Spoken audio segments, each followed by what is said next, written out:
Bonjour et bienvenue encore une fois à une émission d'Église diocésaine. Aujourd'hui, nous allons parler de déclaration de nullité. Je sais qu'on l'a déjà fait avec Robert Larivière, je crois, dans une émission précédente, mais là, aujourd'hui, on prend un regard un peu différent. J'ai avec moi Louise Italien. Bonjour Louise. Bonjour. Louise, tu as fait le procédé?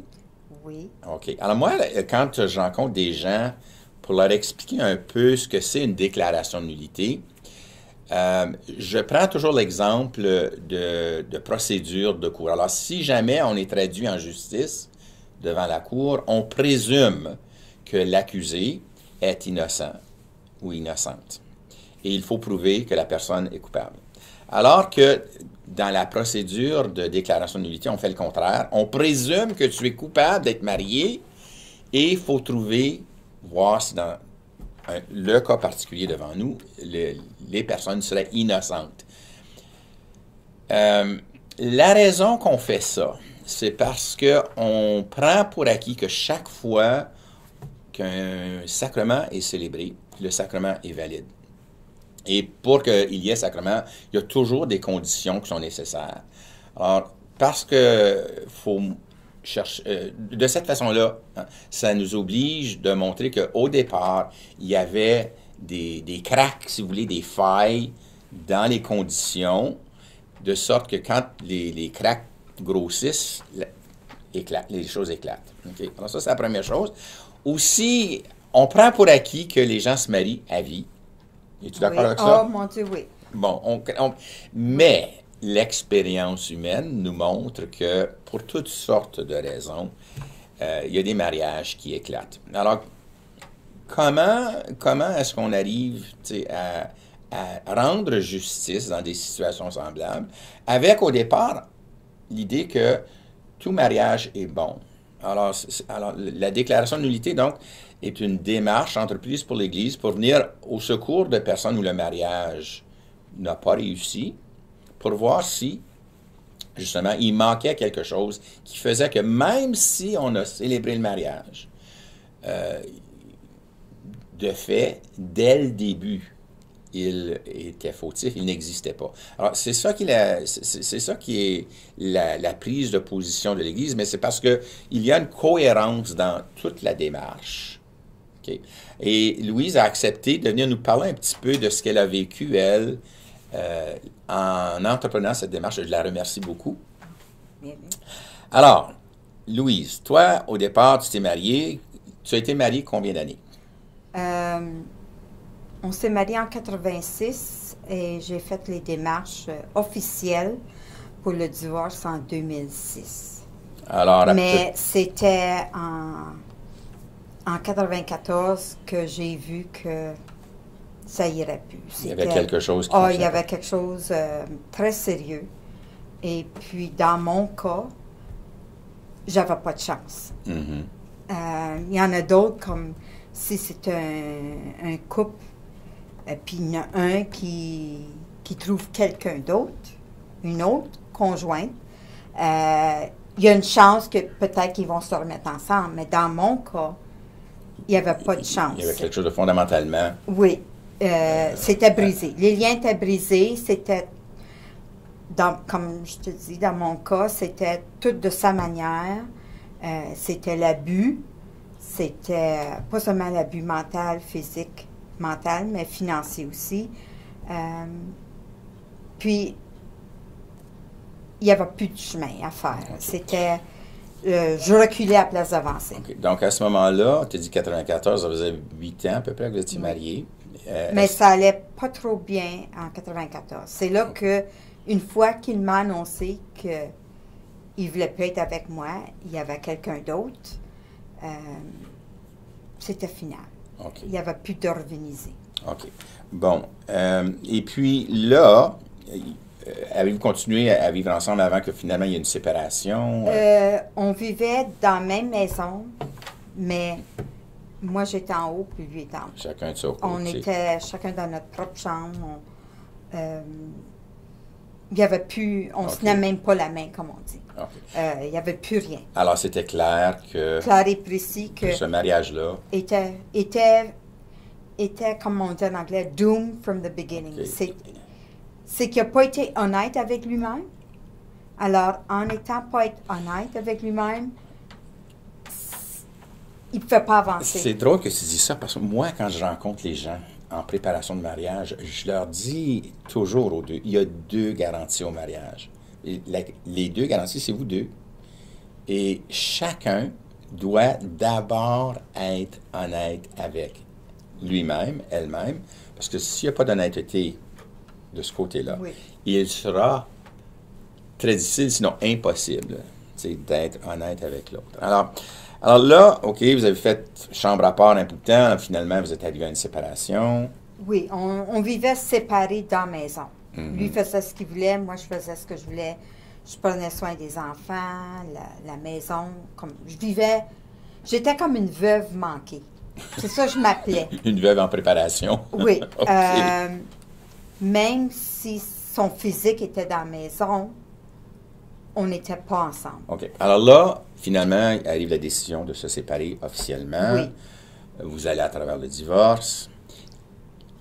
Comment en es-tu venu à vouloir demander à l'Église d'examiner ton cas particulier? Qu'est-ce qui t'a motivé Bien, là-dedans? la plus grosse raison, c'est que parce qu'il s'est déclaré homosexuel, je voulais pas... j'aime pas le mot divorce. Alors, si je voulais me débarrasser du mot divorce, je devais aller pour une nullité de mariage. OK. Puis c'est ça qui me poussait beaucoup parce que je voulais pas être divorcée. Mais il faut passer par ce procédé-là pour avoir la nullité de mariage. Mhm. Alors, ça m'a poussé vraiment pour être libérée, que si un jour je rencontre quelqu'un dans le futur, que je pourrais me remarier dans l'Église catholique. Alors, c'était pas le remariage au départ qui Non, était c'était ta le fait de... Le mot divorce, j'ai jamais aimé ça. J'aurais préféré être veuve qu'être divorcée. OK. Puis, alors, j'ai fait les démarches pour la nullité. Comment en avais-tu entendu parler de cette démarche-là possible? Bien, j'en connaissais d'autres qui l'avaient eu. Mhm. Un de nos paroissiens, déjà, je le connaissais. Puis lui avait fait des démarches pour sa nullité de mariage aussi. Alors, c'est comme ça qu'à force de... Plus que j'approchais de mon divorce, plus que je faisais des décisions, il faut que j'aille pour ma nullité de mariage. Mhm. Mais c'était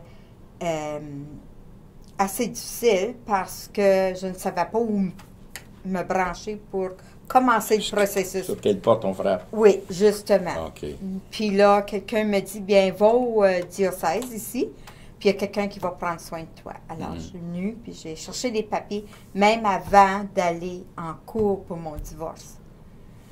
OK. Alors, c'était déjà dans ton esprit, là? Ah oui, en 2009, c'est là que je suis allée en cours, mais j'avais été juste avant ça chercher les papiers pour remplir, pour OK. commencer, mais c'était assez difficile avec le divorce. Une chose à la fois. Une chose à la fois, puis en plus, mes parents n'étaient pas bien, alors. Mhm. Je prenais soin de ça, des enfants, il y en avait trop dans le bagage. Oui, OK. Moi, je ne suis pas spécialiste là-dedans, mais j'ai travaillé, puis, tu sais, à quelques reprises, j'ai vu les gens qui menaient les deux de front. Oui. Mais c'est beaucoup, comme tu dis. Ah oui. Puis ensuite, le restant de la vie n'arrête pas parce que... Justement, ça, hein. c'est qu'il faut que tu revives toutes les questions qui sont sur le paquet de feuilles qu'il faut remplir. C'est que tu revis tout ce que tu as vécu pour t'apporter jusque-là. Oui, OK. Justement. Louise, je sais que c'est moi qui es venue voir finalement. Oui. Pas longtemps après que je suis arrivé Oui. à Sainte-Anne. Qu'est-ce qui t'a décidé de venir me voir, moi, là, ou bien...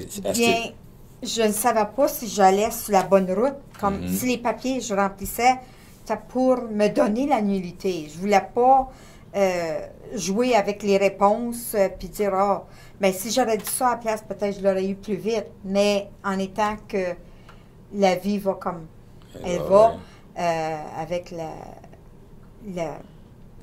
la situation que je vivais, Je voulais faire certain que tout était en ordre. Puis aussi, le fait de trouver des témoins pour ça. Ça, c'est un autre affaire. C'est une de mes questions. Ça doit être difficile aussi. Ça, j'en ai jamais parlé à des gens avec qui j'ai fait affaire là-dessus. Trouver des témoins, Oui. comment Oui. C'est même pour aller en cours. Trouver quelqu'un qui peut... Parce que maintenant, quand tu vas en cours, c'est « it's a no-fault divorce ». C'est pas la faute de personne, même si un peut te battre, que ce soit l'homme ou la femme, peut être battu, abusé physiquement, mentalement, toutes les manières que tu peux imaginer, ça compte rien dans le cours. Est-ce qu'il y a encore matière à rester marié? Puis Oui. ça, c'est la différence entre le divorce, justement, et la déclaration. Est-ce qu'il y a raison pour terminer, alors que la déclaration de nullité, c'est est-ce qu'il y en avait un mariage au départ? Oui. Alors, c'est ça que j'expliquais au tout début. Hein. C'est vraiment un regard, puis un point de départ totalement différent. Oui. Toi, dans ton esprit, est-ce que tu comprenais cette différence-là? Est-ce que ça t'avait été assez bien expliqué? Je pense que oui. C'était le processus de me rendre à la nullité qui était long, pour plusieurs raisons. C'est trouver les témoins. Faire certain que les témoins veulent. Tu peux demander à quelqu'un, peux-tu m'aider? Ils vont dire oui, mais à la dernière minute, ils vont changer d'idée. Dans mon cas, c'est grâce à 2 individus par mariage qui m'ont aidé pour avoir ma nullité. Eux autres ont pu parler. J'ai mon fils aussi qui était voulant de parler. Il y avait un autre père, Legault, qui était voulant d'être témoin. Mais c'était de se rendre à cet âge-là. Parce qu'il téléphonait pas à la maison, il fallait remettre c'est le processus qui est long. C'est juste ça. Tu m'as dit tantôt, tu t'étais présenté ici au diocèse au départ. Comment... Tu te sens-tu accueilli puis épaulé ici au départ? Quand tu es venu la toute première fois, ça fait déjà plusieurs années. Oui. Je suis venue en 2016. 2016? La toute première fois? La première fois? Non, une minute. Non, tu me dis que tu avais commencé au moment du divorce. 2009, j'y pensais. OK. Puis je suis venue, j'avais été chercher les papiers. En 2016, je suis revenue la 2e fois. Puis là, la dame m'a expliqué le processus, quoi faire, tout ça. Puis non, je me trompe de date parce que en 2013, j'ai appris que j'étais divorcée. Alors, c'est peu avant ça que j'avais eu mes papiers. En 2016, je suis revenue pour faire le processus. Je t'ai vu, puis là, oui, parce que tu es venu me voir à la paroisse aussi. Oui, puis oui, ensuite, oui. Remplir les papiers, tout ça, oui. C'était... c'est stressant. Parce que tu revis tout, comme je disais. Tu revis tout. Les questions qui sont posées, je comprends, il faut aller jusqu'au bout pour savoir la raison, pourquoi que le mariage n'a pas fonctionné. Mais c'est tout revivre ça. Mais c'est justement, là,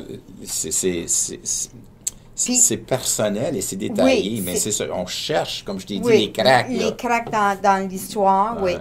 Puis souvent, quand tu te maries, ben tu vois pas des cracks. Tu es en amour par-dessus la tête, puis tu vois, comme ils disent, tu vois clair. Tu vois pas trop clair, mais tu vois clair. Mais avec le temps, quand il m'a annoncé qu'il était homosexuel, ça faisait déjà 8 ans qu'on était mariés, on avait 2 enfants. C'était difficile parce que moi, je m'étais mariée pour la vie. Pour la vie. J'avais été élevée comme ça. Mes parents ont été mariés 57 ans. Mes grands-parents, 67 ans. Mes arrière-grands-parents, 72 ans.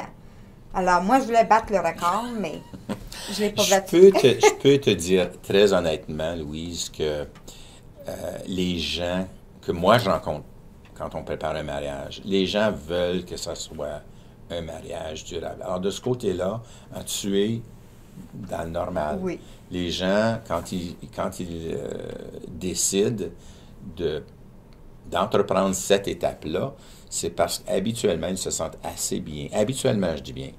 Ils se sentent assez bien pour tenter Oui. ce projet-là.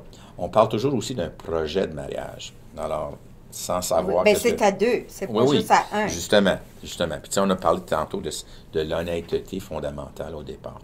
Alors, ici, tu t'es senti soutenu, tu t'es accueilli. Oui. On, Vous m'avez bien aidé. mhm. Vous m'avez guidé comme dans la façon d'écrire, parce que tu écris quasiment un chapitre. Oui, Puis, c'est un chapitre qui est en détail. Puis je comprends pourquoi il est en détail. Parce que tu veux pas... comment je pourrais dire ça? C'est ta vie que tu écris, puis tout doit être clair et précis pour que les cracks paraissent, puis qu'on voit, ah oui, c'était jamais pour réussir. Même si moi, j'avais fait l'effort, je me sentais comme une veuve manquée. Puis tout ce que je faisais pour essayer de ramener les affaires, ça il y a- aboutit pas, hein. ça n'aurait jamais marché. Parce qu'il était un homosexuel, puis tu ne pouvais pas changer son orientation. Non, non, justement. Mais toi, tu es arrivé aussi dans le moment où il y a eu des changements dans les procédures. Oui. Malheureusement, il y a eu un problème ici au diocèse. La personne qui s'occupait de ça est tombée malade et Oui. puis tombée malade où elle n'est pas revenue. Je Oui, sais que ça Ça a retardé beaucoup, retardé. je dirais, d'un an. En plus, on a changé d'évêque, on a changé. Oui. Il y a eu, parce que moi-même, tu sais, dans ton cas, je peux te le dire, tu sais, je venais voir comment ça avançait, puis on était pris, Oui. mais Parce tu sais, qu'on- je savais à cause, parce que je connaissais moi-même la cause avant que tu viennes me voir, puis Oui. Oui, je sais que M. Larivière m'avait dit, ben, t'es la 3e salisse, aussitôt qu'ils vont finir ça, puis... Mais le processus est assez Oui. long. Chaque cas est différent, puis oui, c'est ça qui arrive. Puis, malheureusement, tu as fait ta demande, puis probablement au pire moment pour nous, Oui. parce que la procédure a été allégée de beaucoup, Oui. Euh, et un cas comme le tien, habituellement, ça passe très bien. Alors, quand tu as fini toute cette procédure-là, arrivé à avoir la déclaration d'unité, est-ce que ça l'a réussi à te donner, toi, ce que tu cherchais Oui. au départ? Oui, Tu sais, tu te dis, je voulais pas de divorce. Je me sentais libre. OK. J'étais plus une divorcée. J'étais pas une veuve manquée. J'étais libre. J'étais plus mariée, mais j'avais encore mes enfants. Puis, je me sentais... C'est comme si on m'avait enlevé quelque chose sur les épaules. C'est une des choses qu'on cherche à faire. On sait que c'est un fardeau. Oui. C'est très stressant. Mhm. Parce que t'attends, là, puis... Puis, Supposons que je ne l'ai pas, là, ce qui va arriver. Comme dans mon cas, quand j'ai eu ma nullité de mariage, je sortais pas avec personne. Alors, c'était bien là, je suis vraiment libre. Tu sais, je peux comprendre ceux qui attendent leur nullité, puis qui sortent avec quelqu'un d'autre, qui veulent se remarier, le stress que ça doit être, oh mon Dieu, si je veux me remarier dans l'Église catholique, j'ai pas eu ma nullité, qu'est-ce qu'on va faire? Alors, mais moi, j'avais pas ça, j'avais personne en vue. des années passées, aujourd'hui, je ne sais plus qu'est-ce qu'on dit de ce côté-là, mais des années passées, on disait aux gens, ça peut prendre jusqu'à 2 ans. Oui. Moi, je me souviens, une des premières causes sur laquelle j'ai travaillé, une des premières causes, et moi, ça m'a vraiment pris au trip parce que c'était dans le temps que je me préparais à écrire ma lettre de demande pour l'ordination au diaconat à Monseigneur Carter. Et je dois te dire, entendre le témoignage des deux, moi, ça m'a tellement travaillé. Puis, tu sais, une des questions que je me suis posée, parce que le mariage, c'est un engagement comme l'ordination. Oui, oui. Moi, je me suis posé, Ben, c'est pour la vie. oui, c'est pour la vie. Est-ce que je fais la bonne chose? Euh, et je dois dire que, tu sais, d'entendre le témoignage, puis d'entendre le témoignage des témoins aussi, c'était pas ma première cause, mais c'était un moment assez Oui. critique, énervant dans ma vie. Ça m'a obligé de dire, c'est-tu vraiment ça que tu veux? Alors, moi, de ce côté-là, ce couple-là, euh, ça peut sonner un peu mauvais, mais je leur suis reconnaissant parce que puis les deux se sont mariés de bonne foi, là. Oui. De très bonne foi, puis ça n'a pas marché un an.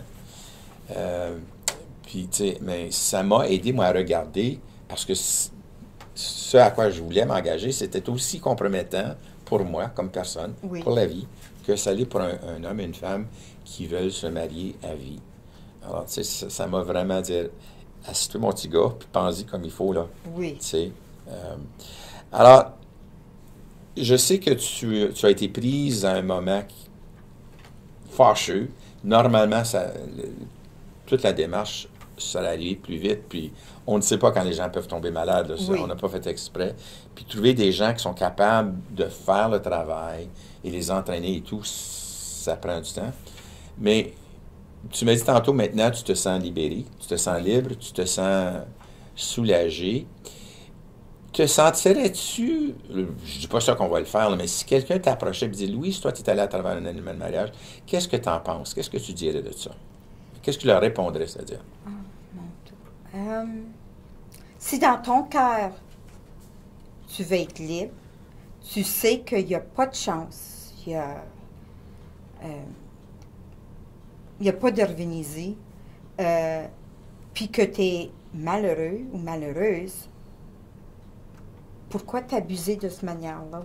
Pourquoi rester dans quelque chose qui va te faire mourir ou qui va te rendre malade? Oui, va pour la nullité, parce que ça va te libérer. Tu vas être libre, puis toi-même, tu vas te sentir meilleur. Parce que là, tu vas réaliser, mais c'était pas de ma faute que ça tombait à l'eau.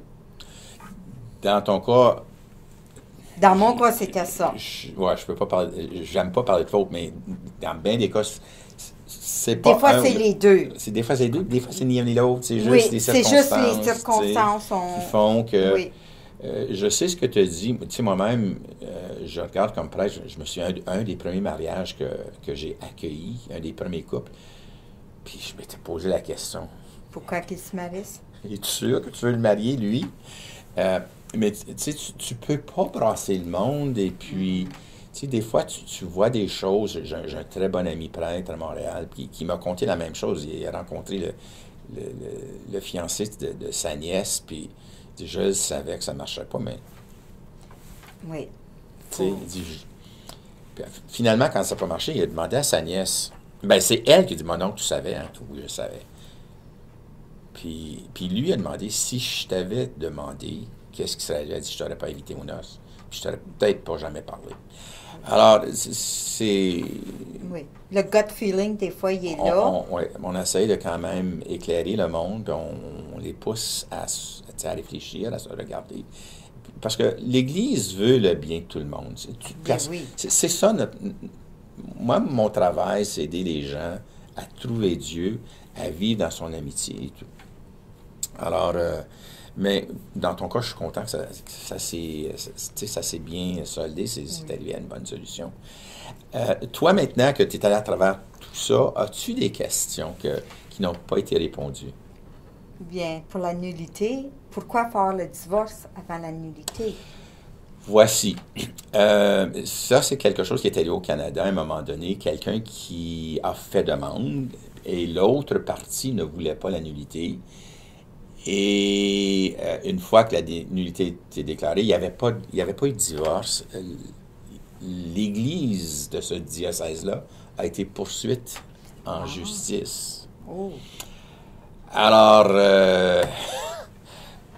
ce qu'on a fait à ce moment-là, c'est comment est-ce c'est de se protéger d'une certaine façon. Parce que, imagine-toi, là, s'il fallait aller en cours à chaque fois, c'est pas quelque chose qui arriverait. Mais c'était une façon de voir à ce que ça ne se répète pas.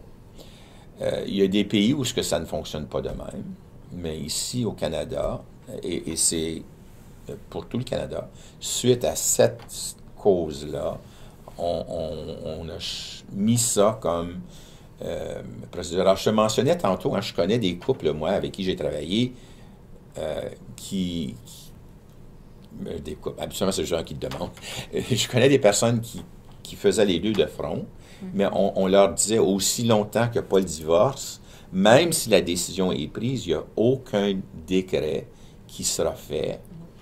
Et c'est pour empêcher des frais supplémentaires de cours, toutes sortes de... Parce que ça, c'est un procédé assez long. Ouais. C'est une excellente question, je te remercie. Je te remercie.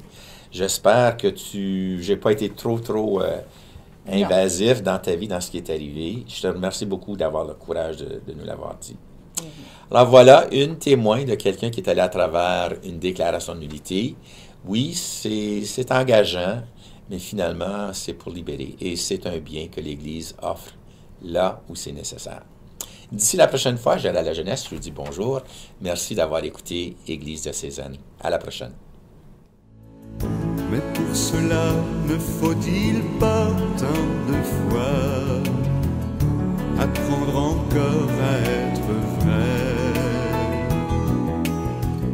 apprendre à se connaître, être avant de paraître, s'aimer soi-même comme on est, garder les pieds sur terre et fuir l'imaginaire des top modèles bien trop parfaits.